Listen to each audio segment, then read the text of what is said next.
तो इस कहानी के स्टार्ट में हम एक बहुत बड़ी सी ड्रिलिंग मशीन को देखते हैं जो जमीन के कोर यानी गहराई तक ड्रिल करती जा रही थी। ये सब विक्टर नाम का बिजनेसमैन करवा रहा था। इसी ड्रिलिंग के दौरान अचानक वहाँ जलजला आ जाता है। इस जलजले को नोट करते हुए साइंटिस्ट विक्टर से कहते हैं इस ड्रिलिंग को अभी रुकवा दें। अगर आपने ऐसा ना किया तो कुछ ही देर में ये पूरा शहर तबाह हो जाएगा। लेकिन विक्टर तो किसी की सुनने वाला नहीं था। किस्मत से कुछ ही देर में वो ड्रिलिंग मशीन खुद ही रुक गई, क्योंकि ज्यादा गहराई में खुदाई करने के लिए उसे ज्यादा पावर की जरूरत थी और ये पावर उसे सिर्फ नैनो कैटलिस्ट नाम की एक डिवाइस से मिल सकती थी, जो कि फिलहाल विक्टर के पास नहीं थी। इसीलिए विक्टर अपना ये प्रोजेक्ट यही रुकवा देता है और सबको ऑर्डर देता है नैनो कैटलिस्ट को ढूंढने का। नैनो कैटलिस्ट असल में एक बहुत ही ताकतवर डिवाइस है जिसे विक्टर के साइंटिस्ट ने ही डिजाइन किया था, पर वो किसी गलत हाथों में ना लग जाए इसलिए उन्होंने डिवाइस बनाकर छुपा दी, जिसे अब ये लोग ढूंढने वाले थे। सीन कट होकर हम देखते हैं कि विक्टर की कंपनी में दो आदमियों को विक्टर के गैराज में एक बहुत ही पुरानी कार मिली है। उनको लगा कि किसी को इतनी पुरानी कार के बारे में क्या पता होगा, इसलिए वो चुपके कंपनी से ये कार बेच देते हैं। दूसरी तरफ हम मिलते हैं डोनाल्ड से। इस मूवी का मेन कैरेक्टर वो कॉलेज में पढ़ता है और उसके साथ उसका अमीर दोस्त मैक्स भी है। डोनाल्ड को कार्स का क्रेज है। वो अपने लिए एक न्यू मॉडल कार खरीदना चाहता है, लेकिन क्योंकि उसके पास इतने पैसे नहीं इसलिए वो ऐसा नहीं कर पाता। आज मैक्स उसे चलाने के लिए अपनी न्यू मॉडल कार देता है। वो इस चीज से ही खुश हो गया, लेकिन बुरा उसे तब लगा जब मैक्स उसे ड्राइवर की तरह छोड़कर अपनी क्लास फेलो के साथ कार की बैक सीट पर जा बैठा। इस लड़की का नाम था नताशा और डोनाल्ड भी नताशा को पसंद करता था। खैर अब वो घर आता है और कंप्यूटर पे कुछ गाड़ियां सर्च करने लग जाता है, लेकिन ये सब की सब इतनी महंगी थी कि उन्हें लेने में उसे सालों लग जाते। वो सोच आता है। इसके बाद सुबह होने पर उसकी छोटी बहन उसे सरप्राइज देते हुए उठाती है, क्योंकि आज डोनाल्ड का बर्थडे था। बर्थडे गिफ्ट के तौर पर डोनाल्ड के डैड उसे एक कार गिफ्ट करते हैं, जिस कार को देखकर डोनाल्ड ज्यादा खुश नहीं हुआ, क्योंकि ये एक पुरानी मॉडल की कार थी। असल में ये वही कार है जो विक्टर के एम्प्लॉयज ने बेच दी थी। वो अपने डैड को उदास नहीं कर सकता था, इसीलिए वो इस कार से कॉलेज के लिए निकल जाता है। पर वो जानता था कि अगर वो इस कार से कॉलेज गया तो उसका कॉलेज में बहुत मजाक बन जाएगा।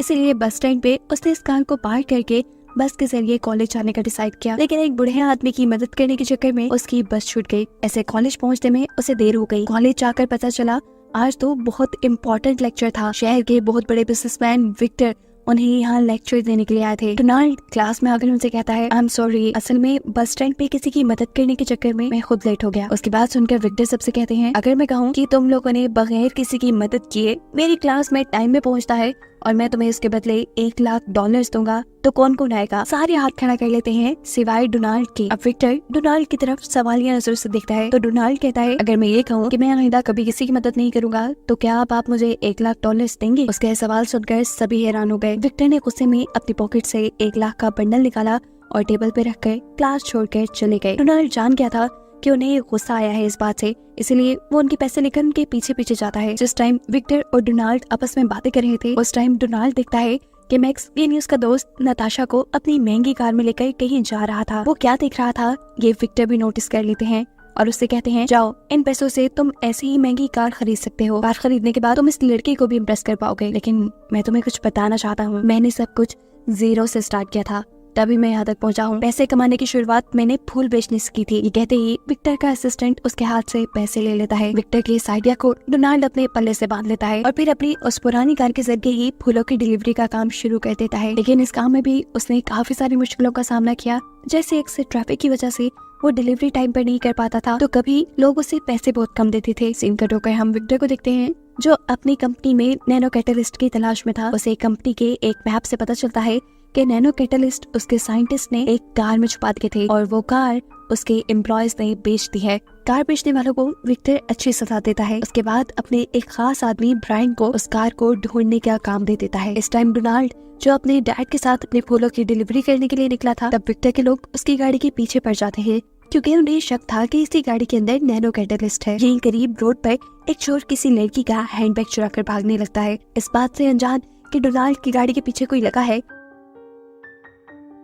डोनाल्ड के डैड गाड़ी रुकवाकर उस लड़की की मदद करने के लिए उस चोर को पकड़ते हैं और उसकी पिटाई करते हुए उससे लड़की का बैग बचा लेते हैं। डोनाल्ड अपने डैड की इस हरकत से नाराज हुआ। वो अपने डैड से कहता है, आप भी कमाल करते हैं, इस दौर में दूसरों की लड़ाई में टांग अड़ाकर अपनी क्यों जान मुसीबत में डालते हैं। डोनाल्ड की नेगेटिव बातों को सुनकर डोनाल्ड के डैड को बहुत बुरा लगा, इसलिए वो रास्ते में ही डोनाल्ड की गाड़ी से निकल गए। डोनाल्ड अपनी गाड़ी आगे बढ़ा लेता है और फिर नोटिस करता है कि कोई उसकी गाड़ी के पीछे पड़ा है। उसे लगा कि शायद ये उसी चोर के गैंग वाले होंगे जिस चोर की पिटाई अभी उसके डैड ने की थी। इससे पहले कि डोनाल्ड अपनी कार समेत इन लोगों के हाथ लगता, घबराहट में डोनाल्ड से कार का एक ऐसा बटन दब जाता है जिसकी वजह से उसकी कार हवा में उड़ने लग जाती है। डोनाल्ड, जो कि कार के इस फीचर के बारे में जानता ही नहीं था, वो बुरी तरह डर जाता है। उसकी गाड़ी किसी जेट प्लेन की तरह हवा में उड़ रही थी और ये चीज विक्टर के लोग भी नोटिस कर चुके थे। डोनाल्ड से ये आउट ऑफ कंट्रोल होती हुई कार एक बिल्डिंग में जाकर क्रैश लैंड होती है और डरते हुए वो उस कार को उसी बिल्डिंग में छोड़कर वहाँ से बाहर भाग जाता है। यहाँ विक्टर के लोग जब उस कार के उड़ने की खबर विक्टर को बताते हैं तो विक्टर कहता है, अरे उन साइंटिस्ट ने नैनो कैटलिस्ट से सिर्फ वो कार उड़ाई है, उससे अच्छा इस्तेमाल तो मैं नैनो कैटलिस्ट का करूंगा। जाओ जाकर वो कार ढूंढो और उसमें से नैनो कैटलिस्ट निकाल लाओ। यहाँ एक वक्त पर डोनाल्ड को अपनी कार में से एक बहुत पुरानी ऑडियो रिकॉर्डिंग और एक तस्वीर मिली थी। डोनाल्ड जब इस ऑडियो रिकॉर्डिंग को सुनता है तो उसे 3 साइंटिस्ट के नाम पता चलते हैं। इन साइंटिस्ट का नाम था माइकल, माया और पीटर। इन तीनों ने ही मिलकर नैनो कैटलिस्ट बनाकर ये कार उड़ने की काबिल बनाई थी। इंटरनेट पे सर्च करने पर डोनाल्ड को पता चलता है कि पीटर और माया दोनों ने शादी कर ली है, इसीलिए वो एक जर्नलिस्ट बनकर उनके घर जाता है उनका इंटरव्यू लेने के लिए। बातों बातों में वो किसी तरह कार वाला टॉपिक निकाल लेता है और ये साइंटिस्ट उन्हें बताते हैं कि उस कार के अंदर 2 रॉकेट लगे हैं और साथ ही एक नैनो कैटलिस्ट नाम की डिवाइस भी। नैनो कैटलिस्ट गाड़ी में मौजूद आम फ्यूल को नैनो फ्यूल में बदल देती है, जिसकी वजह से ये गाड़ी उड़ पाती है। माया डोनाल्ड को इस गाड़ी का मैनुअल निकाल कर देती है जो उन्होंने खुद लिखा था और साथ ही वो डोनाल्ड को ये भी बताती है कि अगर कभी इस गाड़ी में से नैनो कैटलिस्ट निकाल भी लिया जाए तब भी इस गाड़ी में इतने नैनो कैटलिस्ट स्टोर रहती है कि इस गाड़ी को आराम से आधा घंटा तक और उड़ाया जा सकता है। साफ लफ्जों में अब डोनाल्ड को मालूम हो गया था कि ये गाड़ी बिल्कुल सेफ है, इसलिए वो वापस अपनी गाड़ी के पास जाता है और माया के दिए मैनुअल का इस्तेमाल करते हुए वो इस गाड़ी को उड़ाना सीख लेता है। इस गाड़ी के उड़ने वाले फीचर ने तो उसकी लाइफ ही बदल दी थी। उसका काम बहुत आसान हो गया था, उसे अब ट्रैफिक में फंसने की जरूरत ही नहीं पड़ती थी। उसने अपनी फूलों की डिलीवरी का काम बहुत बढ़ा लिया था, वो टाइम से डिलीवरी कर पाता था। इस तरह उसने ज्यादा पैसे भी कमा लिए थे। कुछ पैसे इकट्ठे होने के बाद वो अपनी फ्रेंड नताशा को डिनर पर भी लेकर जाता है। नताशा भी डोनाल्ड के साथ टाइम स्पेंड करके खुश थी और ऐसे ही हमें मालूम हुआ कि वो भी डोनाल्ड को पसंद करने लगी थी। यहीं इस फैंसी रेस्टोरेंट पे डोनाल्ड को विक्टर भी मिल जाता है। वो विक्टर से शुक्रिया अदा करता है कि आपके कहे के अकॉर्डिंग मैंने फूलों की डिलीवरी का काम शुरू किया और अब मैं इतने पैसे कमाने लग गया हूँ कि जल्द ही एक गाड़ी ले लूंगा। यहाँ विक्टर के बाकी लोग जो अभी तक उस गाड़ी को ढूंढने के चक्कर में थे, वो रोड पे चलते हुए डोनाल्ड के डैड का पीछा करते हैं। उन्होंने अपने साथ उस चोर को भी रखा हुआ था ताकि वो डोनाल्ड के डैड को पहचान कर बताए क्या वही वो आदमी है जिसकी गाड़ी उड़ पा रही थी। ये चोर जब डोनाल्ड के डैड को देखता है तो इन लोगों से झूठ कह देता है कि नहीं, ये वो आदमी नहीं जिसने मेरी पिटाई की थी। उसने झूठ इसलिए बोला क्योंकि वो डोनाल्ड के डैड से बदला लेना चाहता था। इन सब के जाने के बाद वो डोनाल्ड के डैड को चाकू मारकर भाग गया। डोनाल्ड के डैड की हालत खराब होने लगी। यहाँ से गुजरती हुई औरत उसे रेस्क्यू करने की कोशिश करती है, लेकिन वो तो खुद पैदल थी। उसे किसी और से मदद लेने के लिए रोड की तरफ जाना पड़ता है। मजेदार ये बात थी कि इस रोड पर डोनाल्ड ही था। ये औरत उससे कहती है, प्लीज वहाँ एक आदमी मर रहा है, मेरी मदद करो। और यहाँ गुस्से में आया डोनाल्ड उसे कह देता है, अगर वो मर रहा है तो रेस्क्यू को बुलाओ ना, मैं उसकी क्या मदद करूँ। उसने इस औरत की मदद से इनकार तो कर दिया, लेकिन कुछ ही देर बाद उसे एहसास हुआ कि उसने काफी गलत कर दिया था, क्योंकि जब एम्बुलेंस आई और एम्बुलेंस में उस मरने वाले आदमी को लिटाया गया तो डोनाल्ड ने पहचान लिया कि ये कोई और नहीं बल्कि उसके डैड थे। अब उसे एहसास हुआ था कि उसने कितनी बड़ी गलती कर दी थी। उसे इस चीज का रिग्रेट होने लगा था। अपने इस रिग्रेट को दूर करने के लिए वो अपने घर की सारी जिम्मेदारी उठा लेता है और अपने आप से वादा करता है कि अब वो किसी की मदद को इनकार नहीं करेगा। अपनी उड़ती हुई कार से वो सब लोगों की मदद करना शुरू कर देता है। शहर में होने वाली चोरियां रोकता है, लोगों को टाइम पे हॉस्पिटल पहुंचाकर उनकी जान बचाता है, यहाँ तक कि आग लगी बिल्डिंग्स के अंदर जा जाकर भी लोगों की जान बचाता है। ये कह ले कि वो इस शहर के लोगों के लिए सुपर हीरो बन गया था, जिसके पास एक उड़ने वाली कार थी। न्यूज में भी उसके चर्चे होने लगे थे और अब सब लोग उसे ब्लैक लाइटनिंग के नाम से पुकार रहे थे, क्योंकि कोई उसका असल नाम नहीं जानता था। ये बात विक्टर तक भी पहुंच जाती है और वो भी ब्लैक लाइटनिंग के पीछे पड़ जाता है। ये खबर जैसे ही दोनों साइंटिस्ट यानी पीटर और माया को पता चलती है तो वो तो समझ गए कि ये लड़का कोई और नहीं बल्कि डोनाल्ड है, जो उनसे इंटरव्यू के दौरान इस गाड़ी का मैनुअल ले गया था। सीन कट होकर हमें पीटर को दिखाया जाता है जिसके दिमाग में एक अजीब ही प्लान चल रहा था। उसने ब्लैक लाइटनिंग को उसका काम करते हुए देखा था। यही देखते हुए वो अपने पुराने साइंटिस्ट को अपने पास बुलाता है और उनसे कहता है, क्या आपने ब्लैक लाइटनिंग को देखा? कितना अच्छा काम कर रहा है, शहर में होने वाले क्राइम को रोक रहा है, लेकिन उस अकेले की कोशिश से पूरा शहर ठीक नहीं हो सकता। वो एक इंसान शहर में किस किस की मदद को पहुंचे। सोचिए, अगर यही कार्स हमारी पुलिस के पास हो तो कितनी जल्दी क्राइम रुक जाएगा। इसलिए मैं चाहता हूँ कि ये कार्स बनाने के लिए आप लोग और नैनो कैटलिस्ट बनाएं। ये तीनों विक्टर की बातों में आ जाते हैं और नैनो कैटलिस्ट को बनाने की तैयारी में लग जाते हैं।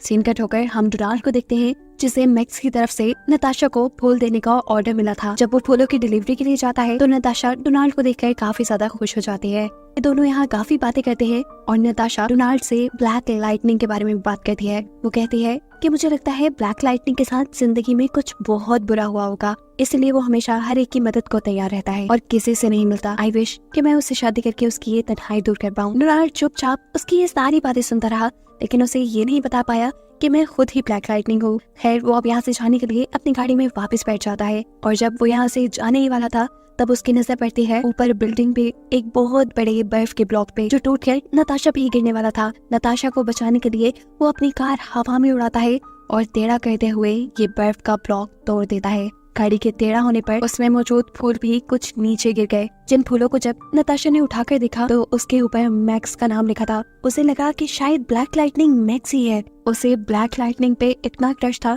कि वो बिना सोचे समझे मैक्स को ब्लैक लाइटनिंग समझकर प्रपोज भी कर देती है। मैक्स भी नताशा की गलतफहमी दूर नहीं करता और ब्लैक लाइटनिंग का यानी डोनाल्ड का सारा क्रेडिट खुद ले लेता है। साथ ही वो नताशा से ये भी कहता है, तुम प्लीज किसी को मत बताना कि मैं ही ब्लैक लाइटनिंग हूँ। यहाँ घर पर हम देखते हैं कि डोनाल्ड आज न्यू ईयर सेलिब्रेशन के लिए तैयारी कर रहा था, क्योंकि आज उसने नताशा को अपने घर पे इनवाइट किया था। वो अपनी मॉम को बताता है कि वो आज नताशा को प्रपोज करना चाहता है। ये बात सुनकर उसकी मॉम भी बहुत ज्यादा खुश हो जाती हैं और उसे एक डायमंड का पेंडेंट देती हैं। यही से अब सीन कट होकर हमें विक्टर की साइंस लैब का सीन दिखाया जाता है, जहाँ पर सारे साइंटिस्ट मिलकर नैनो कैटलिस्ट बनाने की तैयारी में थे। जबकि दूसरी तरफ विक्टर अपने लोगों से मीटिंग कर रहा था। यहाँ उसकी मीटिंग में होने वाली बातें माइकल नाम का साइंटिस्ट सुनने लगा और उसे मालूम हुआ कि विक्टर के इरादे आज भी अच्छे नहीं, क्योंकि पहले साइंटिस्ट ने उसके बुरे इरादों को देखकर उसे नैनो कैटलिस्ट बनाकर देने से मना कर दिया था। इसीलिए इस मर्तबा विक्टर ने एक चाल चली थी। उसने साइंटिस्ट से कहा कि वो नैनो कैटलिस्ट बनाकर उड़ने वाली कार्स बनाना चाहता है जिससे लोगों की मदद हो सके, लेकिन ऐसा नहीं था। असल में उसे नैनो कैटलिस्ट चाहिए थे अपनी ड्रिल मशीन को पावर देने के लिए, जो ड्रिल मशीन जमीन की कोर में खुदाई कर रही थी। जमीन की कोर खोदने के बाद उसे नीचे से बेशकीमती हीरे मिलते। इस लालची विक्टर ने ये नहीं सोचा था कि उस खुदाई के चलते जो शहर में तबाही आएगी उससे कितने लोग मारे जाएंगे। विक्टर के ये बुरे इरादे जानने के बाद माइकल की सारी बात जाकर पीटर और माया को भी बता देता है, यानी बाकी दोनों साइंटिस्ट को, और खुद तेजी से इस बिल्डिंग से निकलने की कोशिश में लग जाता है। उसे ऊपर की तरफ भागता विक्टर के लोग देख चुके थे। वो विक्टर से पूछते हैं, बताएं अब इस साइंटिस्ट का क्या करें, क्या इसे मार दें? फौरन विक्टर कहता है, अरे नहीं, उसके दिमाग में तो कुछ और ही चल रहा था। वो अपने लोगों से कहकर ये उसमें ये खबर फैला देता है कि साइंटिस्ट बिल्डिंग के टॉप पे फंस गए हैं, क्योंकि वो जानता था कि ये खबर सुनकर ब्लैक लाइटनिंग उसे बचाने के लिए जरूर आएगा। फिर विक्टर का प्लान यही था कि वो ब्लैक लाइटनिंग की गाड़ी से नैनो फ्यूल ले लेगा और फिर चाहे साइंटिस्ट उसे नैनो कैटलिस्ट बना कर दे या ना दे, उसका तो काम हो ही जाएगा। सीन कट होकर हम देखते हैं कि नताशा और मैक्स एक पार्टी में थे। नताशा भी टीवी पे साइंटिस्ट के फंसे होने की न्यूज सुन लेती है और वो मैक्स से कहती है, जाओ जाकर साइंटिस्ट को बचाओ। लेकिन अब वो नताशा को क्या बताए कि वो तो ब्लैक लाइटनिंग है ही नहीं। अब नताशा के कहने पर वो वहाँ से चला तो जाता है, लेकिन जाकर वॉशरूम में छुप जाता है। उसने सोचा कि जब ब्लैक लाइटनिंग सब कुछ ठीक कर देगा तो वो वापस नताशा को आकर कहेगा कि ये सब मैंने किया। उसके यहाँ से जाने के बाद डोनाल्ड नताशा के पास आता है, क्योंकि नताशा ने उसे प्रॉमिस किया था न्यू ईयर के दिन उसके घर आने का। वो नताशा से कहता है, चलो घर चलें, जिस पर नताशा कहती है, अरे नहीं, आई एम सॉरी, लेकिन मैं ब्लैक लाइटनिंग के साथ यहाँ आई हुई हूँ। तुम्हें पता है वो कोई और नहीं बल्कि हमारा दोस्त मैक्स ही है, और वो अभी भी साइंटिस्ट को बचाने के लिए गया है। नताशा की इन सारी बातों से डोनाल्ड उदास हो चुका था। वो यहाँ नताशा को सच बता देता है कि मैक्स ब्लैक लाइटनिंग नहीं है, लेकिन हाँ, ब्लैक लाइटनिंग यहाँ बैठे बैठे ये सब तमाशा भी नहीं देख सकता। इसलिए वो फौरन साइंटिस्ट को बचाने के लिए यहाँ से निकल गया। उसने जाते जाते नताशा के पास वो लॉकेट छोड़ दिया था जो उसे उसकी मॉम ने दिया था। डोनाल्ड के दिए हुए इस लॉकेट को देखकर नताशा समझ गई कि वो मैक्स या ब्लैक लाइटनिंग से नहीं, वो तो डोनाल्ड से ही प्यार करती है। यहाँ न्यूज में दिखाया जाता है कि ब्लैक लाइटनिंग भी साइंटिस्ट की मदद करने के लिए पहुंच चुका था। ये खबर सुनते ही मैक्स भी वॉशरूम से बाहर आकर नताशा के पास चला जाता है और नताशा को सच बता देता है कि वो ब्लैक लाइटनिंग नहीं। ये बात सुनकर नताशा कहती है, मुझे तुम्हारे झूठ का बुरा नहीं लगा, क्योंकि मैं अब जान गई हूँ मैं ना तो तुमसे प्यार करती हूँ और ना ही ब्लैक लाइटनिंग से, मैं डोनाल्ड से प्यार करती हूँ। ये कहते ही वो वहाँ से चली गई। वो फौरन अब डोनाल्ड को कॉल करके उसे ये सब बताना चाहती थी, जबकि डोनाल्ड तो इतनी बड़ी मुसीबत में फंसा था। वो जैसे ही साइंटिस्ट को बचाने के लिए उनके पास पहुंचा, तभी विक्टर भी अपनी दूसरी उड़ने वाली कार से हवा में आकर उसकी कार को धक्का दे देता है। डोनाल्ड जो इस हमले के लिए तैयार नहीं था, उसकी गाड़ी डगमगा जाती है, जिसपे वो कंट्रोल करने की कोशिश तो करता है, लेकिन इतने में विक्टर उसकी गाड़ी के अंदर से नैनो कैटलिस्ट निकाल चुका था, जो निकलते ही उसकी गाड़ी आउट ऑफ कंट्रोल होकर नीचे पानी में गिर जाती है। पानी में ही उसके पास नताशा की कॉल आई। उसने कॉल रिसीव कर ली और नताशा ने उसे जल्दी से बताया, तुम घर आ जाओ, तुम्हारी मॉम तुम्हारा वेट कर रही है। यही बातों ही बातों में नताशा उससे कन्फेस भी कर लेती है कि मैं तुमसे ही प्यार करती हूँ। उसका ये कन्फेशन सुनकर मरते हुए डोनाल्ड को भी जैसे जीने की उम्मीद हुई। उसे याद आया कि साइंटिस्ट माया ने उसे बताया था कि अगर उसकी कार से नैनो कैटलिस्ट निकाल भी लिए जाए तो फिर भी उसकी कार में इतने नैनो कैटलिस्ट होंगे कि उसकी कार आधे घंटे तक उड़ पाए। बस फिर क्या था, अगले ही पल डोनाल्ड अपनी कार को सीधा पानी से उड़ाते हुए हवा में ले जाता है। लेकिन तब तक विक्टर ने नैनो कैटलिस्ट से अपनी ड्रिल को चलाना शुरू कर दिया था। ड्रिल जितना जमीन के कोर को डैमेज कर रही थी, उतनी तेजी से अब शहर में जलजला आने लगा था, जिसे रोकने के लिए डोनाल्ड जल्दी से उसकी लैब में जाकर उस नैनो कैटलिस्ट को उसकी मशीन से निकाल देता है। ऐसे ड्रिलिंग भी रुक जाती है और शहर में आने वाला जलजला भी रुक जाता है। लेकिन ऐसा कैसे मुमकिन था कि वो विक्टर के साथ पंगा लेता और विक्टर जवाब में कुछ भी ना करता। विक्टर जो के बात जानता था कि डोनाल्ड नताशा को पसंद करता है, वो जाकर नताशा को किडनैप कर लेता है और विक्टर से डील रखता है कि मुझे नैनो कैटलिस्ट दे जाओ और नताशा को आजाद करवा लो। डोनाल्ड को भी नताशा को बचाने के लिए विक्टर के पास आना पड़ा। इस टाइम विक्टर नताशा को अपनी उड़ने वाली कार में बिठाए हवा में ही था। डोनाल्ड अपनी कार को विक्टर की कार के ठीक नीचे ले जाकर 3 मरतबा हॉर्न करता है। उसके ऐसा करने से नताशा समझ गई कि ये उसके लिए सिग्नल था। विक्टर को चकमा देते हुए वो गाड़ी का दरवाजा खोल गई, उसकी गाड़ी से कूद गई। अपनी जान पर खतरा मोल लेते हुए उसे यकीन था कि डोनाल्ड उसे बचा लेगा और उसकी सोच के बिल्कुल मुताबिक डोनाल्ड अपने उड़ने वाली कार के जरिए उसे कैच करके सेफली जमीन पे लैंड करवा देता है। उसको सेफली लैंड करवाने के बाद अब डोनाल्ड विक्टर को मजा चुकाने के लिए आगे बढ़ता है। उनकी कार्स आपस में तो लड़ रही थी, साथ ही साथ शहर में भी तबाही फैला रही थी। इस चीज को नोटिस करते हुए डोनाल्ड अपनी कार को आसमान की तरफ उड़ा लेता है और उसकी कार से नैनो कैटलिस्ट लेने के लिए विक्टर भी उसके पीछे चला गया। उड़ते उड़ते ये लोग स्पेस में पहुंच जाते हैं। विक्टर जिसकी कार में सिर्फ नॉर्मल रॉकेट लगे थे, स्पेस में जाते ही उसके रॉकेट बंद हो गए।